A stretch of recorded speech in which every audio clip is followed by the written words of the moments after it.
প্রতি বছরে 12 মাস পর পর একটি নির্দিষ্ট ক্যালেন্ডারের ডেটে ডাকসু নির্বাচন হতে হবে, এই নীতি গঠনতান্ত্রিক সংশোধনের মাধ্যমে অন্তর্ভুক্ত করা।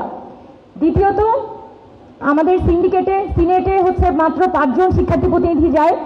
আমাদের কথা হচ্ছে 5 জন শিক্ষার্থী প্রতিনিধি আসলে কোনোভাবেই পর্যাপ্ত না।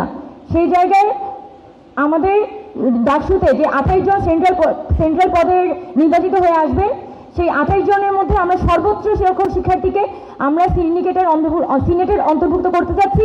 এছাড়া সিন্ডিকেট যে মিটিংটা হয়, সিন্ডিকেটের অন্তর্ভুক্ত করতে চাই আমরা ছাত্রদের। দ্বিতীয়ত, আমাদের পলিটিক্যালি কনসিয়াস একাডেমিক ক্যাম্পাসের যে দ্বিতীয় অংশ, একাডেমিক ক্যাম্পাস গড়ে তোলার জন্য আমরা একটি ভিশন ক্রিয়েট করতে চাই। সেটার সূচনা হবে ঢাকা বিশ্ববিদ্যালয়ে cross departmental course sharing system. এইটার জন্য আমি বিশ্ববিদ্যালয়কে প্রেশারাইজ করব। সেটা হচ্ছে বিশ্ববিদ্যালয়ের মধ্যে পার্শিয়াল ওপেন ক্রেডিট সিস্টেম চালু করা। পৃথিবীতে বর্তমানে বেশিরভাগ বিশ্ববিদ্যালয়ে কিন্তু ওপেন ক্রেডিট সিস্টেম চালু আছে, যেখানে ঢাকা বিশ্ববিদ্যালয়ের যেখানে শিক্ষার্থীরা মাইনর যে কোর্সগুলো সেগুলো নিজের মতো করে চুজ করতে পারেন।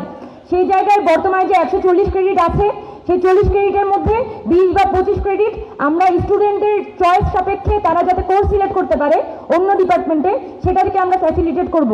পাশাপাশি ল্যাব সংস্কার, গবেষণা বরাদ্দ বাড়ানো, শিক্ষক মূল্যায়ন পদ্ধতি, এই সকল ছোট ছোট যে অন্যান্য ইশতেহারগুলো আছে সেগুলো আমরা বাস্তবায়ন করার চেষ্টা করব।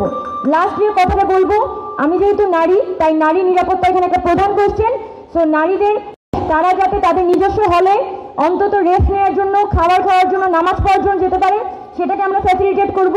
পাশাপাশি ক্যাম্পাসে উদ্বাস্ত ভবঘুরেদের অপসারণ এবং শাটল বাস অতি দ্রুত সময়ের মধ্যে চালু করা, সেটাকে ফ্যাসিলিটেট করবো। সবাইকে অসংখ্য ধন্যবাদ।